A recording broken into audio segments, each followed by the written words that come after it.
Welcome to another episode of CIUS's Did You Know? With us today is Nick Kupensky, an associate professor of Russian at the United States Air Force Academy. A scholar of Soviet cultural studies, his research investigates the intersection of aesthetics, economics, and politics in Russia, Ukraine, and the United States. He is currently completing a book manuscript, The Soviet Industrial Sublime, The Agony and Ecstasy of the Dnipro Hydroelectric Station. The question he's going to be answering and speaking to today is about the impact of the Kakhovka Dam. Welcome, Nick. Can you tell us the history of the creation of the Kakhovka hydroelectric power plant? The history of the Kakhovka hydroelectric power plant begins in the early days of the Soviet Union. Soon after the Bolsheviks came to power, Vladimir Lenin assembled the State Commission for the Electrification of Russia, which produced the electrification plan for what would be the new Soviet state. Lenin's goal was to bring light and political enlightenment to what he viewed to be the dark, uneducated peasantry. And in fact, Lenin famously defined communism as Soviet power plus the electrification of the entire country.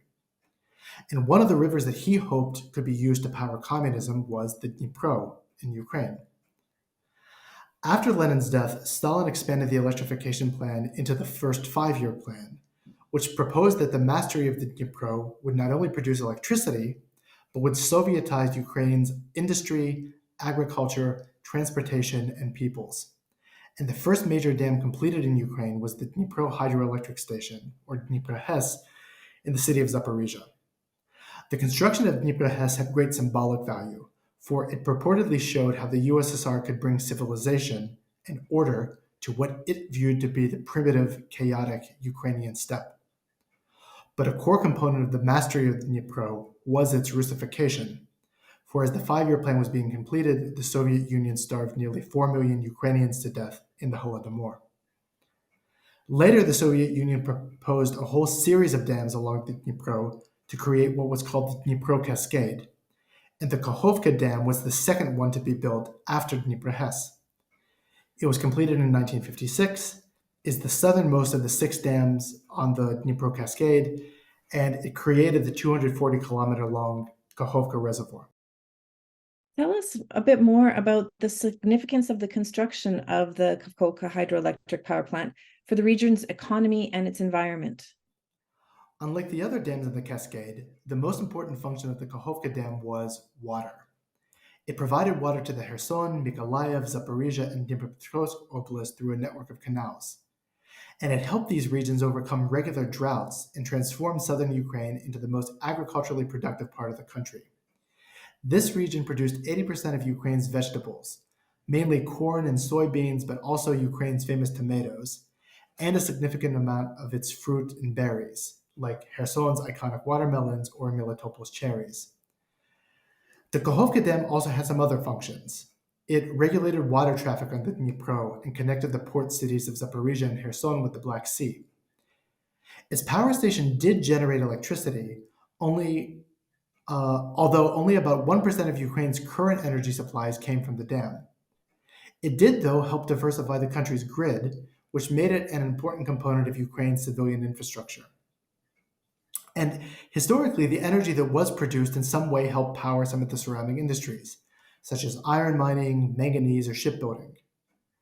And finally, the bridge over the Kakhovka Dam was important for commercial transportation, for it was the first location in nearly 300 kilometers where you could cross the Dnipro south of Zaporizhia. How did the dam, how did it change the region's cultural fabric and the historical memory, particularly the Ukrainian national identity? The damming of the Dnipro in general destroyed many sites and spaces that were of great importance to Ukraine's historical memory.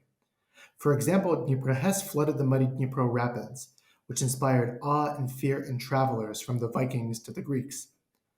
But the lower Dnipro had an even more ancient history, much of which was damaged or destroyed by the construction of the Kakhovka Dam. The center of the Scythian civilization was located near the town of Kamyanka-Dniprovka in the 5th and 4th centuries BCE.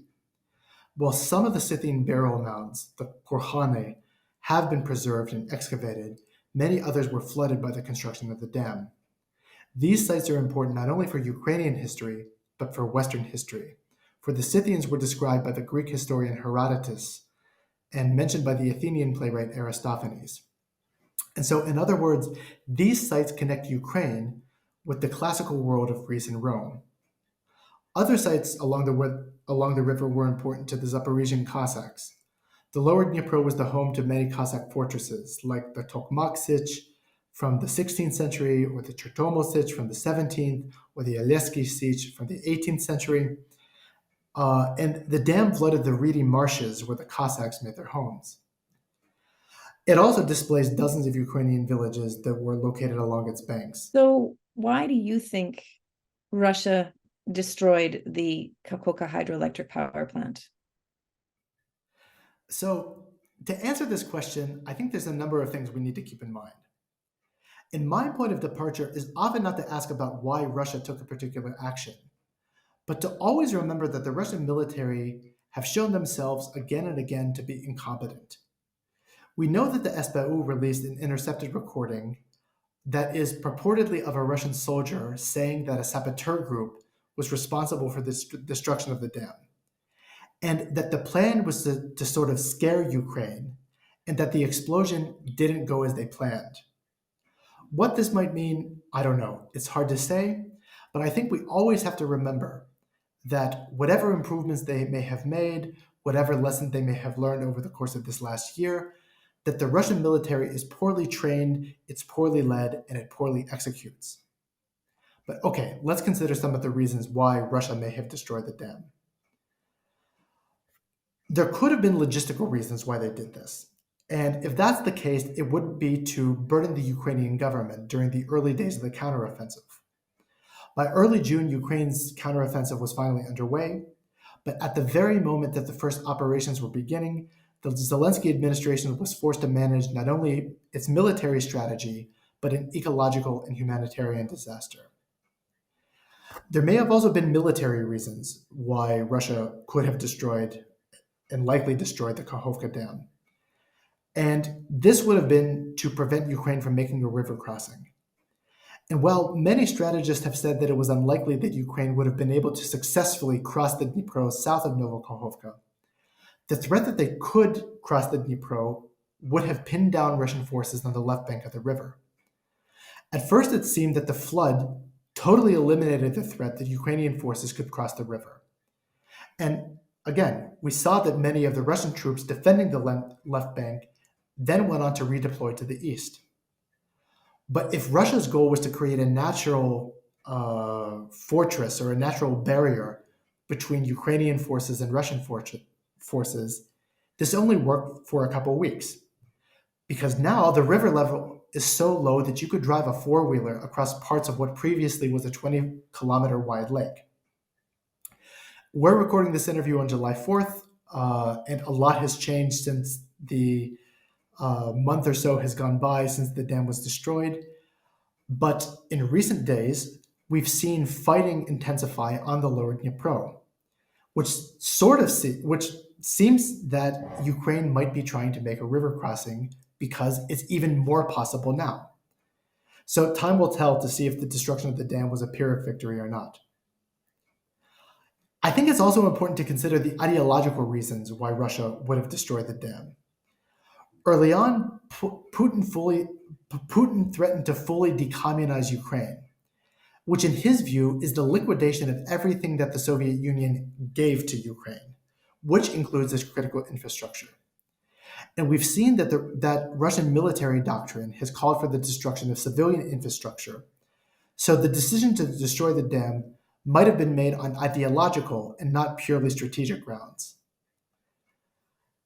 It's also really important to remember that Russia's war on Ukraine is a war on Ukraine. Putin doesn't want Ukraine to exist as a state. He doesn't want Ukrainians to exist as a people. And he doesn't want Ukraine to exist as a place.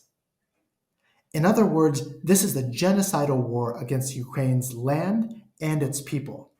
So destroying the dam is another way to destroy Ukraine as a space, as a place. But at the end of the day, it's important to remember that there is no reason for its destruction. The Russian way The Russian way of war does not value human life and is based upon destruction and depravity. So we should stop thinking about meaningless violence in instrumentalist terms. The cruelty here is the point. You've noted already about the humanitarian and ecological impact. Tell us a bit more about how this act, the destruction of the Kakhovka hydroelectric power plant, what will it have on the environment and the future development of the region? The effects of the dam's destruction are going to be far-reaching. First of all, there's the ecological effects. Ukraine's health minister said that the Dnipro is now tens of thousands of times more polluted. The presence of cholera and E. coli have been detected in the river, and we're seeing what now may be the beginning of a number of outbreaks. This is the most beautiful part of summer and the time when Ukrainians would typically go on vacation to the beach. But the Black Sea coast has been transformed into what one government official called a garbage dump and an animal cemetery, where it'll be impossible to swim for the foreseeable future. The disappearance of the Kakhovka reservoir has killed tens of thousands of fish, birds like swallows or tufted ducks. There's also the human effects. As of today, over 50 Ukrainians have been killed, 130 hospitalized, 3,000 evacuated, 14,000 displaced, and tens of thousands have been affected first by the flood and now as after effects. But the real number of victims is undoubtedly much higher, since the Russian-occupied towns along the river have not openly or frankly reported information about the casualties. There's also the economic effects. The destruction of the dam potentially threatens the cooling of the Zaporizhzhia nuclear power plant, though perhaps the greater threat now seems to be the reported Russian mining of the structure. Dislodged mines will continue to cause death and destruction downstream, and this, along with lower water levels, mean that the Dnipro will be unnavigable for the foreseeable future. So what can we conclude? Well, undoubtedly the future is going to be hard for those who lost friends and relatives, pets, homes, and their ways of life. But acts of destruction always have the possibility to be acts of restoration. Ashes to ashes, dust to dust. And as I said before, the construction of the Kakhovka Dam was terribly destructive to Ukraine's physical and cultural geography. For example, when Dnipro was destroyed in 1941, the river's famous rapids reappeared for a number of years, and certain types of fish returned to the upper Dnipro. Ultimately, it'll be up to local, regional, and national leaders to figure out if and how and in what form the Kakhovka Dam should be rebuilt. But its destruction might allow Ukraine to imagine a different future for the lower Dnipro. And if there's anything that we've learned since the start of the war, it's that Ukraine and Ukrainians are uniquely capable of imagining a better future in the most creative, inventive, and resilient. Thanks, Nick. Thank you for taking time to speak to us and telling us a little bit more, giving us a background on the Kakhovka hydroelectric power plant. And all of us together, we hope and pray and work hard towards Ukraine's victory. Thanks so much.